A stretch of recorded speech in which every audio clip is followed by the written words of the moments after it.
joined by the cast members and producers of Sangre Negra, an episodic series that they say is a telenovela that combines Dynasty with The Sopranos. Guys, it is so nice to see all of you. Nice to see you. Hello. How you doing? Our pleasure. Pleasure.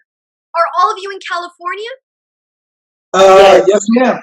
Pretty much, yes. Hands all in California? All of us are except Knockout and Inga in Riverside. I think we still consider that California, but Oklahoma. well, welcome. I'm in New Jersey, so through the magic of Zoom, I get to speak to you from across the nation. So thank you for joining me. And well, I'll begin by asking you, how have all of you been? Because this has been an interesting period, to say the least. So how have all of you been experiencing quarantine? Because right now, in fact, California is going through some changes. You went through quarantine, got out of quarantine, and now my understanding is that that's happening once again. Is that accurate? Yes. Yes. Stoney, We're a little worse off than we were when it originally started. tell me about your period in quarantine. Who, me? Oh, I've been basically trying to get the second season of the show ready. Been trying to write some stuff. A lot of writing, a lot of tearing up pages and rewriting stuff again. That's been a lot of what I've been doing. Plus, I've also been revisiting some old TV shows and series and stuff like that. That's been pretty much it. Oh, that's a lot. And so I'm curious, when the quarantine first ended, what was the one thing you couldn't wait to do that maybe even surprised you? Go get my nails done. Went to a restaurant. Nails done for Inga. I didn't hear him. What did he say? What did you say, Danny? First thing you'd want to do once quarantine was over? Oh, the first time it was. Like one thing that you just couldn't wait.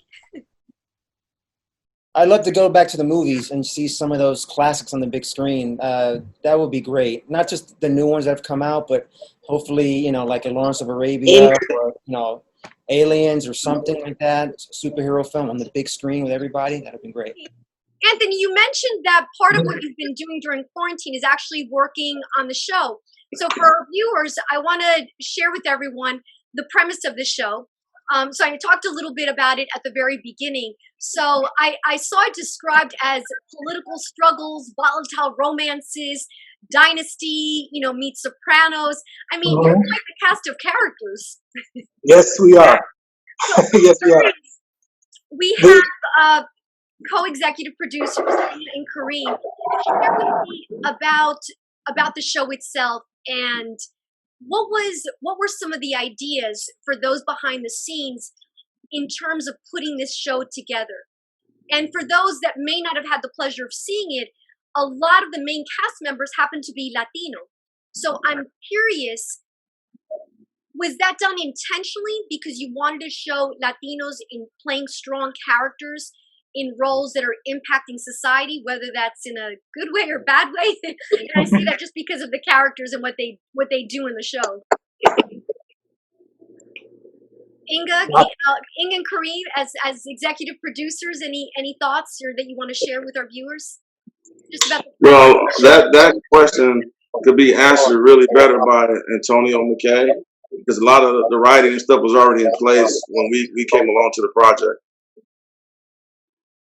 So, Anthony, share with us, Okay. what you've been working on, and what were the thoughts behind the show itself? Okay, you pretty much hit the nail on the head. We wanted to show Latino, not just Latinos, pretty much all minorities, because if you watch the show, it's very diverse. We have pretty much every ethnicity on the planet in the show, but they're playing people. They're not playing any specific, like, for instance, the Latinos are in various positions. Some are cops, some are criminals, some are doctors, some are nurses, some are waiters. It's just like real life. And it's the same thing with any of the black characters on the show, Asian characters on the show. So we just wanted to. I wanted to create a character as part of a family, but they're basically three brothers, and two of the brothers are what they call the law-abiding brothers, I call them, and the other one is not. That's it in a nutshell. And Danny plays the younger brother, and I played the oldest brother, and then Ricardo was the middle brother. Interview. But you can guess who the bad one is. There is, Yes, it was me. and also the fact that adding to what Tony's saying also, it's also shining a light on groups that normally serve a purpose of token characters. Because Right. a lot of times when you have the blacks, the Latinos, the Asians, or Europeans, they're token characters. They're Right. not the main characters. So what Tony has created here is a vision very similar to Fast and Furious, which is the most successful, movie basically line there has been in the past 30 years. The latest one makes more money than the previous one, which never has happened. Whenever you have a movie that has 1, 2, 3 parts, it tapers down. This movie has been going up, and the reason is because unlike the rest of the movies that they have one single character or two, and it's normally the Caucasian characters and a token around them, we're using the same technique of 7 or multiple lead characters, where they all are equally important. They all have like storylines that may or may not intertwine with each other. So that creates not only a different light on the so-called token characters, in which they're used like a secondary one. We're all primary here, basically. The entire lead cast has the same equal importance. And that is utilizing the same formula that has made so popular Fast and Furious, to see if we have the same success on TV, basically. Well, thank you, because you set it up perfectly. I want to go through all the different characters that we have here. So, Sure. forgive me, we were talking off camera, and I said I'm accustomed to saying certain names in Spanish. So I said Ricardo, but Ricardo. Ricardo's good. Ray, the eldest Santos. So you're the eldest brother. You're an attorney, if I'm not mistaken. No, I'm the middle brother. I'm the middle brother. You see, that's why we say that it's kind of a combination of Dallas and The Sopranos, because in Dallas you have the battle between the good and evil. You're the middle brother? And that's what creates the whole scenario. See, in this case, we have the evil, which is the eldest character, played by Antonio McKay. I thought Tony And was he's the evil guy, basically. Then you have Captain America, the younger guy, who is played by Danny. So I'm the middle balance of the evil and the angel in the family, basically. That's what we're trying to do here. Good way of saying it. Good way of saying it. Yeah, it's Was you that have to always like watch. this? Go ahead, Danny. I was just asking, has it always been that he was the middle brother?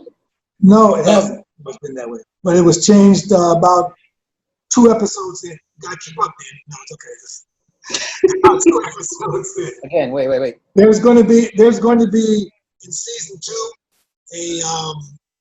a history of how all 3 brothers got together. You played the illegitimate son.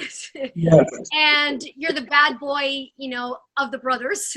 Mm-hmm. So is it fun playing the bad boy? I would think. It's so much fun. In what sense? That's probably his So favorite much question. fun because you're free to do anything you want to do, and basically I can say what I want to say, do what I want to say, and nobody can say, "Hey, that's not right." I play Detective Christian Santos. I'm the youngest brother to these two here, Tony and Ricardo. I honestly thought Tony was the middle brother for the longest time, so revelation today. What I really like about the show, besides the family that we've established after so many years being together and the friendships that we've made, initially when I was approached about this show was there weren't enough Latinx, Latino, people of color shows out there that showed us in a positive light. despite the fact that there are bad guys and whatever, they're also good people that are playing lawyers and doctors and senators. And I thought that was great because you don't see that. Usually people of color are usually designated to supporting roles or quote unquote stereotypical role. And here we are, playing the lead character, great characters. So that's what really kind of intrigued me about being a part of this, and then seeing the growth, and also understanding that, like my character, for example, he really believes in what he's doing. He's a fighter. He believes in law and justice. Yet he's a human being, and he trips up as the season goes on, and he stumbles and falls, and bad things happen. And hopefully an audience will see that and go along on this journey and hopefully see that he will come back, or maybe not. I mean, it's very real life, something that you don't really see often when it comes to people of color shows, which is what we have. Very diverse cast, and a great cast, by the way, very talented. Danny, something Danny shared with me. Oh, I'm sorry, Mabel. Go ahead. No. Well, Danny had something lovely to say about all of you. He shared with me that this was a show where he felt like a family had developed because of the time that he spent with all of you. So I'm curious, is it like regular families where you're borrowing lunch money because you don't like what craft services has? You're sharing secrets with each other, running errands. You don't have time to go to the cleaners. So Stoney's getting the, cleaning, picking up Danny's cleaning. I mean, is it that type of family relationship? We know a few secrets about each other, but I don't think anybody's any dry cleaning. It's not that intertwined. We do invite each other to a lot of events. Like if we have, like before quarantine, if there was a lot of great things to go to, we'd call each other up and do that. But we all live in such different sections and areas and stuff. But when we can, we hang out. I'm curious, all of you have such a diverse background. So not only are you actors, but many of you are writers, producers. When that occurred, well, my first question is that a natural tendency for actors to want to go behind the scene? And once you do you come back as an actor differently because of the skills that you've now explored? I'll answer that one. I've been in this business for about, 4 decades? And I would think that most actors have aspirations of becoming directors, producers, writers. If you're smart, that's what you want to do. And that's what most of us have done and are doing now. So, yeah, you're right about that, people. We do have aspirations of being writers, directors, producers, and pretty much anything else. If you are well-versed, the sound going out, Stoney. everything in production, there you go, can help your career a lot in many different ways, especially when it comes to money. Because, a lot of times actors try out, so they move into doing something else. Or producers, sometimes careers dry up and they move into doing something else. So this business gives you a lot of opportunities because it's so that's cool. wide in different professional aspects of what you can do as far as being in a film crew or TV crew. So there's a lot of avenues for us to go into and explore being in this industry. Stoney, you mentioned you've had a lengthy, successful career. When I read some of your credits, it was quite impressive, including, it's funny that of everything you've done, the one that struck something with me because my dad used to watch it, Trapper John MD. Well, that was me. Oh, was it You did too? Both of us did. Yeah, both he and I did. Yeah, I read that and I was like, Trapper John MD. I remember my dad loved that show. Hey, I was on MASH. Yes. Okay? You were on MASH for what? I was on MASH. I did Quincy. I go way back. He was only 2. My team. He was only 2 years old. Yeah, I wish I was. There's so much for Antonio that I read that you appeared in an episode of The Jeffersons. I was on the Jeffersons. He was Stoney. You see, Stoney's nickname is really Dorian Gray. He's really 150 years old, I got Those depend. Oh, she Really, fell for off the me, chair. Knock them over with laughter. What happened there? Stoney. Hey, Stoney. oh, that's good. Yeah, Were you on MASH when they had Henry Blake as the Colonel, or was it Potter? Potter. Oh, with Potter. Okay. Yeah, used to- I actually did that episode with Rita Wilson, Tom Hanks' wife. I gotta check that back out. My dad used to watch. He used to tape those shows, and I watched it with him back in the '80s. That and Columbo. Like my dad was like wanting me to like his shows, and I got into it. And I watched MASH all the time and Columbo. So that's cool. And the Jeffersons. Awesome. The first movie that I did was in '78 called Roller Boogie, and then I got a television With Linda Blair. White Shadow, which was in '79. Wow. Yeah, You worked with Linda I Blair. go way back. Way back. That's awesome. I'm curious, when you've had such an illustrious career, how do you pick roles now? Are you more particular, and why did you pick the role that you have in Sangre Negra? Well, let me say something. Let me say something about the word illustrious. Sounds really nice, and I appreciate it. Thank you. But most actors don't really ever have the ability to choose anything that they do. For most of our careers, we actually go out and audition for parts all the time.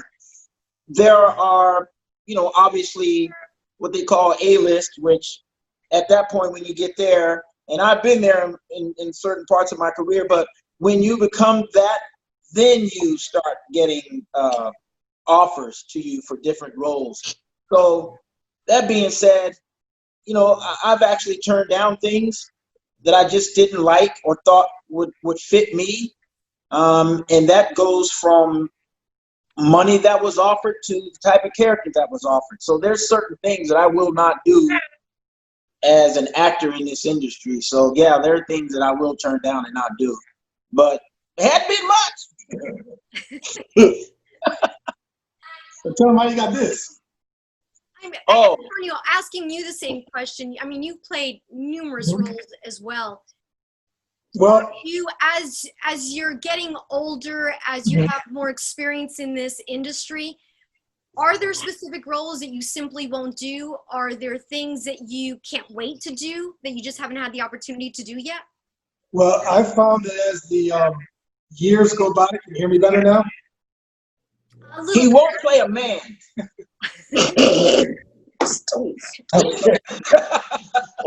God. As the years go on, we're just ignoring him.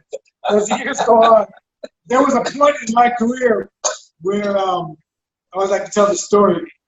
I decided that the usual auditioning process was not for me. I actually got a role on a TV show called Jake in Progress with John Stamos, and I was going to be a regular on the show.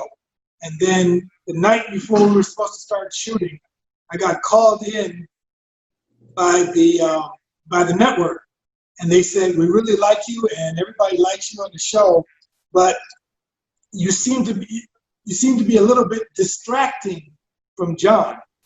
So we're going to recast it with a less how do we say, attractive person, and make him the sidekick. So basically, we're going to pay you, but you ain't going to be on the show." And that happened to me the night before we were supposed to start shooting. And then another time, soon after that, I auditioned for Twilight, the movie, and it was supposedly between me and two other fellows who I know, and I figured if I didn't get it, one of the other two did. I talked to them, and they didn't get it either. When we saw the movie on the screen, somebody totally different. In other words, the role, we have no control. If you have no control over what you do, then you really have no power. And being in this industry, getting older with no power, you don't want to be 75 years old auditioning. It's just not. It's not a part of what I want to do. That's what started you writing. That's what started me writing. That's why people write and direct and get into it. That's exactly why. Yeah, that's basically what started me writing and going into production. And establishing, writing our own stuff. And that's the best way to do it. Speaking of writing your own stuff, Danny, I know that you wrote your own stuff with a particular project that I don't know if your fellow colleagues, your family has seen, but Bite. Yeah, well, my family here they've been supportive because I've had films come out and they've gone to my premieres. I've seen you guys come to like Last Smile, and whenever there was a screening, you've been there, which has been great. But yeah, I wrote and directed my first short film a couple years back, and it's won 10 awards already. But like Stoney said very eloquently, you can't, as an actor, just continue to just act. And then you're 75 and you're still hoping you get a gig, and then you don't get a gig because you're not tall enough or you're not short enough or whatever. I mean, I once lost out a gig for like the lead in a TV show. It would have changed my life. I would have been a very, very, very wealthy man, working all the time, and I didn't get it because they said I didn't look Latino enough. Everything else about it was great. The audition was great. It had 7 callbacks. Everything. You don't look Latino enough was their final prognosis, and they went in. It was, I'm like with Tony. That's why I write my own stuff. I'm writing scripts. I'm producing projects now that I put myself in, because that's the power of being a producer. You can do what you want like that. Okay. So for our viewers who've been watching, I bypassed actually introducing all of you because I've been doing some research on you for the last 24 hours, so I feel like I know all of you and I'm part of your family. But let's properly introduce everyone. So I'm going to go from my left, going horizontally. I have Inga and Karriem Madison, and you're executive producers for Sangre Negra, correct? Yes. Correct, yes. Danny Arroyo, who plays Christian Santos, the youngest of the Santos family brothers. Yes. I have below me here, I'm not quite sure, it's like Brady Bunch. I don't know where you appear, but I have Antonio, and forgive me that I got too comfortable and I was calling you Anthony. That's so okay. Antonio McKay and Stoney Knockout Jackson, Stoney Jackson. No, Knuckles.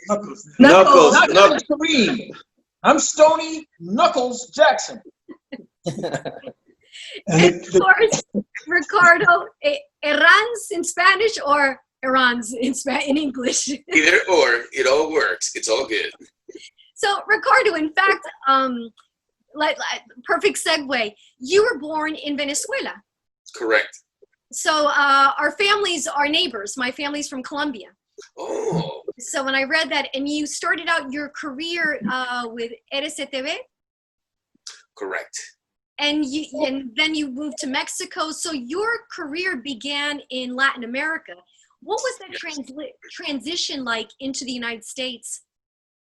Well, I worked for several years in Venezuela. And Venezuela at that time was a superpower of soap operas. 75% of the international market was controlled by Venezuela at that time. And it was very connected in Italy, in Spain, in the European market. So I went to work in Europe. I went to work in Spain. I went to work in Italy for a while. Then after that, I had an offer in Mexico to work for Televisa, which is their biggest network and the second largest in the world. It's just a gigantic thing. And I was there for almost 3 years working with them. And being there, I knew people who was involved in the Lee Strasberg acting school, actor studio, where all the big guys have prepared themselves. Dustin Hoffman, Robert De Niro, Marlon Brando. Everybody has gone to that school of that generation. So I thought it would be an interesting, way of basically entering the U.S. market to do it through a very well-known school. So I came as a student with the Lee Strasberg Actor Studio, and they actually did all the paperwork for me to be able to stay here as a full-time student, being there 8 hours a day for a full year. And after that, I basically got a gig. I got tough-heartedly into SAG by the gig that I got, and I pretty much stayed in the U.S. and kept working. And it's been very nice. I cannot complain. Can you tell me a little bit more about your career and the things, because you've worked as producers on other shows. So what led up to Sangre Negra? Well, what actually led up to it was Stoney. Stoney introduced us to this project, and once that happened, I met up with the director, and actually I met up with Tony and Stoney. We all met up together, and I felt it was a real great project to be a part of. And both of you, did you work in the industry? And that, because you're a married couple, so for our viewers, the executive producers are also married. Did you meet in the industry, and how were you collaborating with each other? No, we didn't meet in the industry. Stoney is actually my brother. Yeah. The plot thickens. Tony and I have been really close friends for a long time. He was A long time. Definitely at my first wedding. Yeah, at his first wedding. And Tony and Frank, our producer and director of the show, is also another mutual friend of me and Tony. And they came to me with this when they first started it, and asked me to become a part of it and act in it as well, because I've also done a couple of other movies with Tony that he wrote and produced years ago. So I was like, of course. He always knows he can come to me and ask me pretty much anything, help him out with anything, and I'll do it, and vice versa. So that's how I became a part of the project, because of Tony and Frank. And then as we went on, I became a producer myself on the show. And so I started looking for other avenues and other executive producers to come on board. So first thing I thought of was my brother-in-law, who I'm pretty close with, and my sister. So they came in, looked at it, saw what it was about and what we needed them for, and they were more than happy and willing to come on board. So in the last couple of years, they've both learned quite a lot about this business. And I always tell them, I take my hats off to them for becoming the sponges that they are at learning every aspect of how a production's run. So your fans, all of your fans, what can they expect for the upcoming future of Sangre Negra? I know there have been talks about it being aired in different places. Yes, we're actually going to be on El Rey Network. And during this quarantine, we've actually been working around the clock. So it's been a lot of work been going on every day. One of the directors is not here today because he's actually working around the clock on the show. His name is Frank Pinnock. So we plan on being airing this fall. So we're going to have a full season coming out this fall for the world to see. I'm excited about it because it's been a long process, and we've been putting in a lot of work to get it to this point. And I know the actors, and they can't wait for it to come out as well.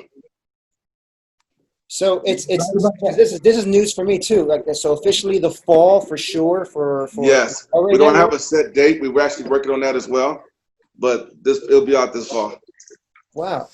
Just on El Rey or anywhere else at all? Or we're working on that too, but that's some information I can't give at this time. You know what I'm saying? I don't like giving nothing to the facts is on point, but it's going to be a good fall. Just know that. And fall is like 3 months away. Like I keep thinking we're in like February or something. Exactly. We've been working the whole time. I know we ain't been really putting out there, but we've been grinding, man. Wow. We've been grinding. Yeah, the finishing touches. I'm gonna tell you this: expect some amazing stuff. This stuff is amazing. It's gonna blow your guys' socks off. I think I just got an exclusive. Yes, you did. I got it all flush. Well, actually, perfect segue. Thank you so much, Danny. While you get unflushed, we're going to take a quick water break, and we'll be right back with some of the cast members and producers of Sangre Negra.